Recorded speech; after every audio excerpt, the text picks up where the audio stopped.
Today, Azerbaijan has reported an attack by Iranian drones on its main airport. Look, this isn't exactly new. Iran has been attacking more than 10 countries since the conflict began, including the main Gulf petromonarchies, Cyprus and Turkey. Places where we all know that the United States and its NATO allies have military bases from which the missiles that land on Iranian soil are launched. What initially doesn't make much sense. It's Azerbaijan, another country with a Shia majority, just like Iran, and home to ethnic Azeris, like Ayatollah Khomeini himself and Sebas' map. Don't forget this fact. A country that, although it maintains good relations with the West, does not host any United States bases. The big question is, why is Iran attacking another Shia country which in theory poses no threat? And another question that arises after the analysis is why? Could these attacks have been a fatal miscalculation that could cost them the war? Are you interested? Then stay until the end of the video.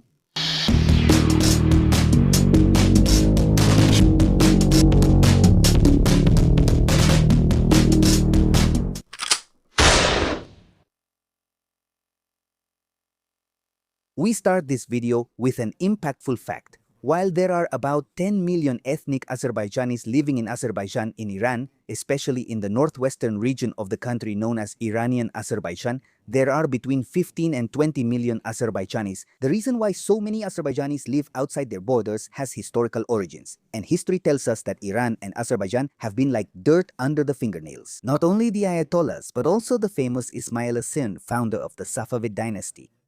For over 2 centuries, Iran and Azerbaijan have shared Azerbaijani origins. For this reason, both states have maintained Shiism as the majority religion, since for centuries they were one country until it changed. After a series of wars, the Russians annexed the territories of the Caucasus, establishing the Aras River as the border with the Persian dynasties, thus giving birth to modern Azerbaijan. So, Sebas' map. Are you saying both countries share history and religion, were split by the Russians, yet still don't get along? The attack on Ovakun airport doesn't make sense. It must have been Israel in a false flag attack, because let's say Iran would dedicate to Azerbaijan the poem by Mikome de Santa Cruz, How You've Changed Baldi. Modern Azerbaijan was born as an independent country after its independence from the Union of Soviet Socialist Republics in 1991. After a brief period during the Russian Civil War, it's worth highlighting. And what is the main element you need to build a country from scratch? Well, to build a nationalist narrative. We, Azerbaijanis, you, Iranians, who rule over the rest of our brothers. In this way, the Azerbaijanis began the search for their own path based on an international alignment. And Azerbaijan's decision was a gradual move closer to the West, which never really got along well with Iran. Its main economic activity is the extraction of oil and gas from the Caspian Sea, which accounts for 86.7% of its exports. Its main oil pipeline, the Baku, was built by the French company Total Energies. That is, it passes through Georgia and Turkey, partially isolating Iran from the major energy corridors. So, this situation is about energy competition, which is nothing, as we say in my country, compared to what I'm about to tell you. Since the mid-90s, Azerbaijan has been gradually getting closer to Israel, Iran's arch-enemy. In 1997, the first meeting between allies took place between him and Benjamin Netanyahu in Baku. In 2003, Aliyev, the son and current president of Azerbaijan, received then-President Shimon Peres. In 2012, the supply of Heron and Adonatics drones to Azerbaijan began, laying the foundation for later joint local production, which would later be used in the war against Armenia. In 2020, during the Second Nagorno-Karabakh War, Israel became the source of 69% of Azerbaijan's arms purchases. In return, the Azerbaijanis supply 58% of Israel's total crude oil. On top of all this, the icing on the cake. Azerbaijan, accused of supporting Israeli intelligence amid the escalation between Iran and Israel. Although the presence of Mossad in southern Azerbaijan to monitor Iranian positions is not a confirmed fact, well, President Aliyev doesn't really make much effort, so to speak, to deny this, but rather quite the opposite. President Aliyev compared his relationship with Israel to an iceberg, saying that 90% of their ties are not visible. So, do we have the answer to the question in the video? Last night, Baku ended up detaining 3 people on Azerbaijani territory who entered the country with several kilos of explosives. Their main target was three things, one of them being the oil pipeline that connects Baku, which carries oil and gas first to Italy and Europe, and then also to Israel. The alleged attack by Iran on Azerbaijan operates under the logic of the friend of my friend is my enemy. Destroying the Baku-Tbilisi-Ceyhan pipeline would mean cutting off almost 60% of Israel's oil supply. Without supply, production shuts down. Therefore, fewer missiles to intercept. The really big problem for Iran in attacking Azerbaijan is that it could even cost them the war. In addition, of course, it would anger major European buyers like Italy and Germany if their main pipeline goes down. This is once again related to nationalism, that blessed nationalism. During the 1990s, the bloodiest war in Europe since World War II broke out in Bosnia and Herzegovina, which included sieges, violence, and ethnic cleansing. Now that the conflict has ended by known parties, the reasons and consequences of living in a multi-ethnic country are clear. After a series of events that acted as catalysts for the powder keg to explode, after the declaration of independence by Slovenia and Croatia, Bosnia held a referendum to secede from Yugoslavia. They voted in favor. Immediately afterwards, the United States and the European Union prematurely recognized Bosnia. The Serbs rejected this recognition, and the Croats from Croatia encouraged the Croats in Bosnia to join their country. The parallels with what is happening in Iran are astonishing. Pay attention to this map. The country of the Ayatollahs is a tremendous multi-ethnic mosaic. As I mentioned to you earlier, at least 16% of the population is of Azeri origin. The Kurds, who have also been attacked for their alignment with the United States, make up 10%, and there are other important minorities such as Arabs and Balokis.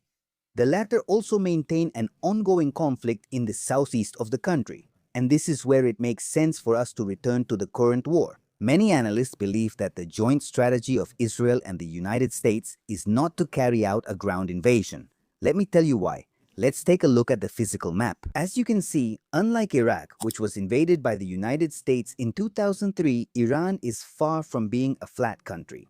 In the west, we have the Zagros Mountains, with a maximum altitude of 4,400 meters, and to the north, the Elburz Mountains, with peaks reaching up to 5,600 meters. If the painter Vidal didn't dare to invade Switzerland, the Orange president won't do the same in Iran. I'm not just going to let everything slide. The strategy of Washington and Tel Aviv is more focused on the famous motto of divide and conquer. It's not something they have to invent from scratch. They just need to encourage a small catalyst like the war in Yugoslavia. In the case of Bosnia, that's more than enough to spark the flame that could lead to a civil war in Iran. For now, the Kurds are already up in arms. Kurdish rebels say they are ready to act in Iran with backing from the United States and Israel, opening a new war front.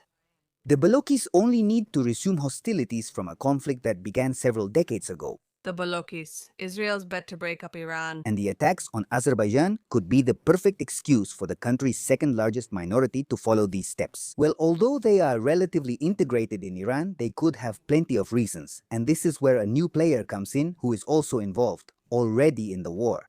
Erdogan warns Iran against provocative measures after the interception of a second missile. The close relationship between Turkey and Azerbaijan is very well known for cultural, historical, and political reasons. It could be said that Aliyev and Erdogan are close allies and have historically been aligned, especially against Armenia, which suffered a genocide at the hands of the Turks. Eva, don't forget. The main reason was not so much a fight between Turkic Muslims and Christian Armenians, but rather, geographically, it has been an obstacle to Erdogan's wet dream, the formation of a second empire, the Ottoman Empire or Neo-Ottomanism for the brothers. If you look at the map, Turkey has a small border with the Azerbaijani exclave of Nakhchivan, followed by the Armenian province of Shunik.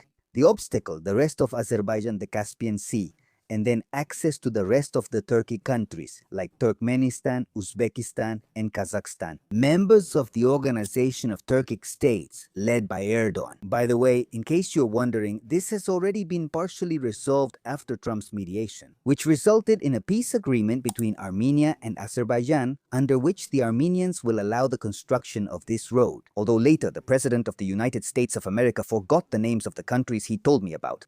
I think we've fixed Azerbaijan and Albania. Sebas, don't forget to make a video about the war between Azerbaijan and Albania. With the war in Iran on the geopolitical table, Turkey could be facing a golden opportunity. Taking over Iranian Azerbaijan, which consists of the provinces of West Azerbaijan, East Azerbaijan, and Ardabil, would provide a much more significant connection with the Republic of Azerbaijan, therefore with the Turkic world. That's much more than just a simple road passing through Armenia. If civil war breaks out, I don't think it's unreasonable to believe that Turkey could. And Azerbaijan, supported by Israel and the United States, could encourage the Azeris of Iran to join the fight and possibly annex these provinces to Azerbaijan. Would leave the egos of these two buddies sky high and Iran completely defeated. But now it's your turn. Do you think a civil war could break out in Iran? Should Turkey and Azerbaijan get directly involved in the war? Leave your comment and see you next time.